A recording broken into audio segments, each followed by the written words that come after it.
So if you've gone through a really profound loss, the kind that just turns your world upside down, maybe losing a person, a pet, or even like a big career chapter closing, suddenly you probably know denial and sadness pretty well. Uh-huh. They're sort of the expected ones. Exactly. But there's this other stage of grief, the angry stage, that honestly seems to catch almost everyone completely off guard. It feels isolating. It really does. And that's where people often start feeling like they've somehow failed at grieving. They think, wait, I should be sad, reflective, not, secretly wanting to just yell at something. Right. So our mission in this deep dive is, well, it's crucial. We want to move past that isolating idea of anger in grief. We're aiming to show that this rage, it isn't a flaw. It's actually a really powerful, vital signal of just how deep the loss is. Okay. The goal, really, for you listening is to understand the stage better so that feeling of being alone in it starts to feel more like empowerment. And we've got some great sources to help us do that. We looked at expert insights, grief counselors, people who actually worked on the Kubler-Ross stuff. Mm-hmm. But just as important, maybe even more so, we gathered these incredibly raw, real stories from places like grief forums, support groups, people just sharing what it felt like. And then practical tips, too, for managing that energy. Yeah, the blend is key. Okay, let's unpack this. Oh. Starting with maybe the hidden truth about why we even feel this kind of anger. Right. The hidden truth, I think, is that anger is actually one of the most natural, active responses your mind has when faced with something devastating. It seems to come from two main places. That overwhelming feeling that life is just fundamentally unfair. Yeah. And that awful sense of being powerless or maybe abandoned after the loss. It's a reaction to that. And it shows up in really confusing ways, doesn't it? It's rarely like in the movies, Yeah. Dramatically smashing a vase. No, not usually. It's more often this kind of low-level, constant irritability. Or maybe resentment towards things that have absolutely nothing to do with the loss itself. We saw so many examples of that redirection in the sources. Exactly. It's often the small, everyday things that just set off these really big responses, that classic why me feeling that maybe leads you to slam a door just a bit harder than you meant to. Or yeah, that sudden, totally baffling urge to just snap at a poor barista because your coffee order wasn't quite right. Precisely that, the small trigger for the big feeling. And I think maybe the reason those small outbursts happen is because there isn't a clear target for the real grief, right? You can't yell at the loss itself. You can't. But you can redirect all that pent-up energy towards something low stakes, like a stranger or, a latte. It's like an immediate pressure valve. That's a really good way to put it, a pressure valve. Yeah. And just to give it some context, this does fit into Elizabeth Kubler-Ross's 5 stages framework. Yeah. Denial, anger, bargaining, depression, acceptance. Right, the famous ones. But, and this is so important, we have to stress the nuance here, it's not a checklist. It's not linear. Not everyone goes through all of them or in that order. It's more like descriptions of possible emotional weather patterns, maybe, rather than steps on a ladder. That's a great analogy, emotional weather patterns. And when anger does show up, psychologically, its main job is defensive. The sources often called it a kind of protective layer. Protective. How so? Well, it sits on top of the deeper, more overwhelming, maybe paralyzing sorrow. Anger feels solid. It feels active. You can be angry at something. That often feels strangely easier than just feeling that vast, formless pain underneath. Huh. Okay, that reframing is really helpful. Seeing the anger as just a symptom, maybe not the actual problem itself. It points to how deep the hurt is underneath. Exactly. So let's shift then. Let's talk about the specific ways this anger gets directed. Because hearing how it shows up for other people, I think that's what really breaks the isolation. Absolutely. And the stories we looked at, they really show the incredible range of targets.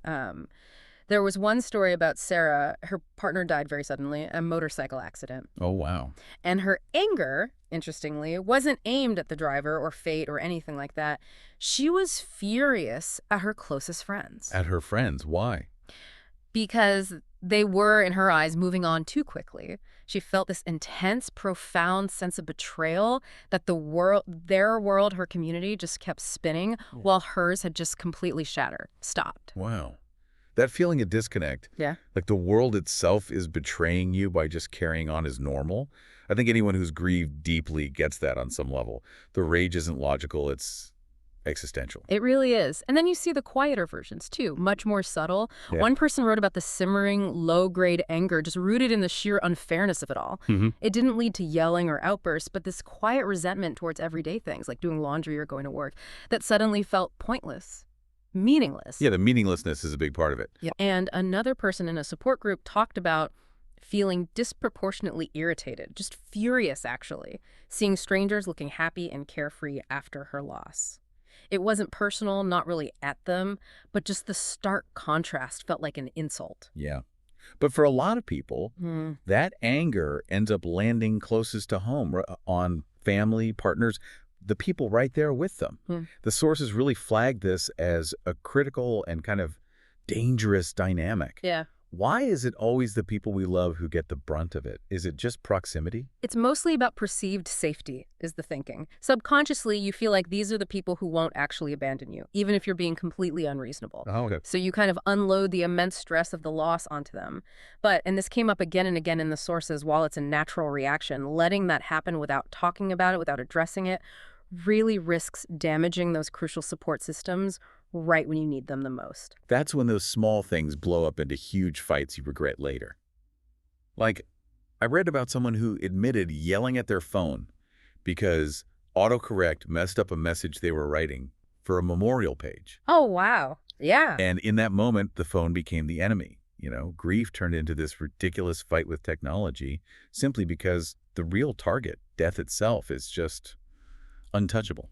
That's such a vivid example. And sometimes maybe you just need that touch of dark humor to cope with the absurdity of it all. We saw that too in the shared community stuff online. Like the memes? Yeah, exactly. Like that angry frog meme someone shared, the one stomping, captioned something like, when grief hits and you're just mad at everything. I think I know the one. Just acknowledging how ridiculous the rage can feel, even with a meme, it starts to take away some of its power, connects you. Definitely.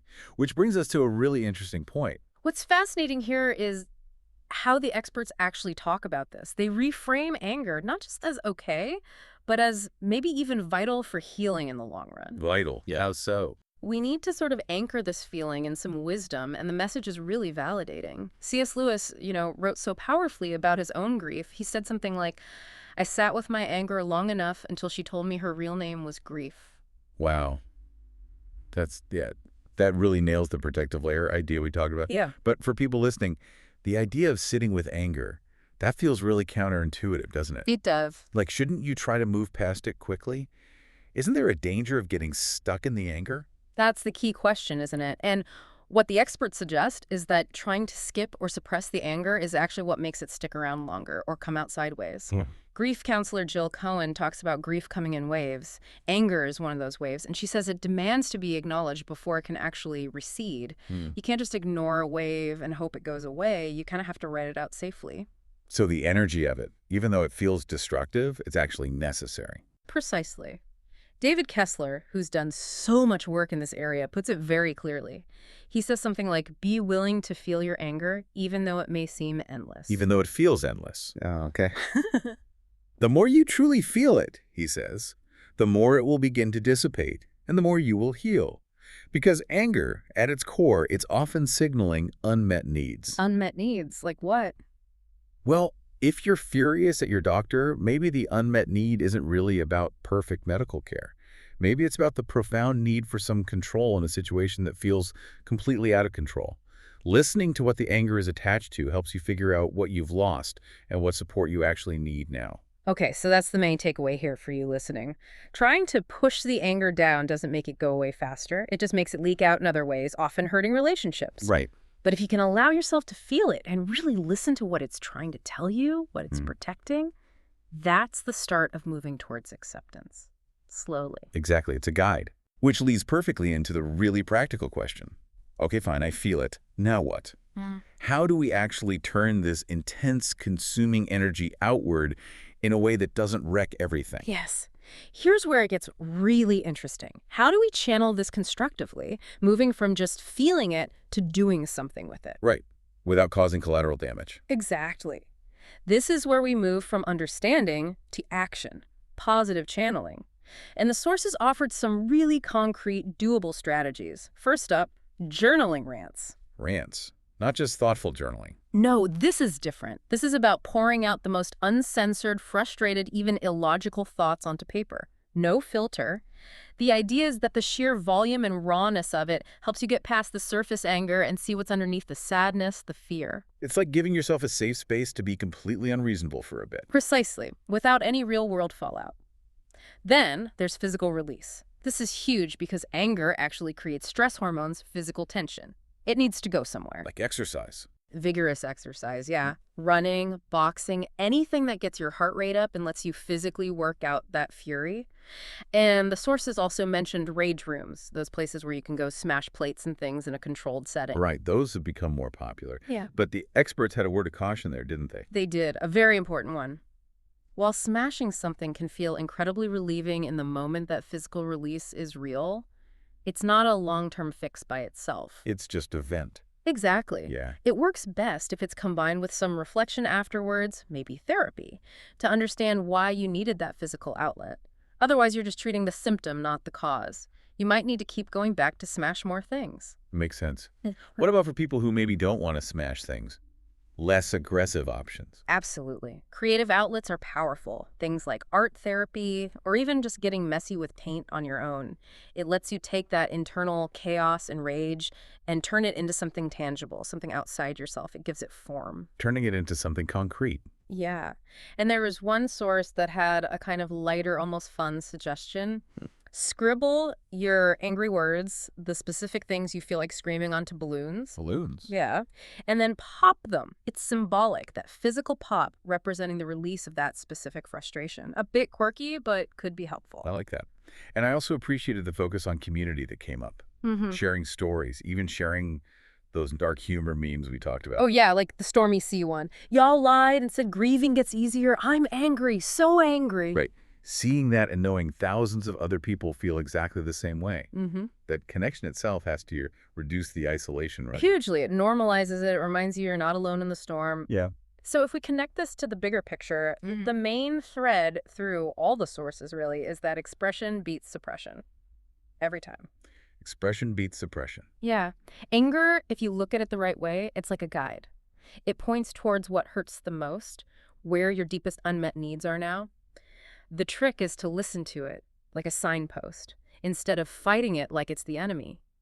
Because that intentional, focused expression, whether it's journaling or running or art, that's what stops the anger from just festering and causing more damage down the line to you or your relationships. So what does this all mean? For someone listening, what's the path forward? Well, it means that this really powerful, sometimes scary energy that comes with anger, that feeling of needing to do something, anything, it can actually be harnessed. Harnessed how? It can be channeled into creating something meaningful, something lasting. Maybe that's starting a small charity in someone's name. Maybe it's writing, making art, creating some kind of living memorial that honors the loss. You take that raw energy. And you build something with it. Exactly. You use it to reclaim a sense of peace while also making sure the love, the connection, the memory, it lasts way beyond the initial storm of grief. Transforming the fire into fuel. That's a perfect way to put it. Grief's fire is intense.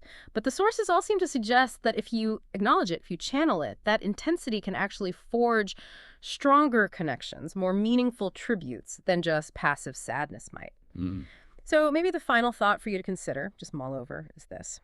The next time you feel that spike of intense frustration, that wave of anger rising up, just pause for a second. Okay. Ask yourself, what deeper pain, what underlying unmet need is this really intense feeling trying to protect right now? What's it signaling? Listen really carefully for its name. You might just find, like C.S. Lewis did, that its true name is grief.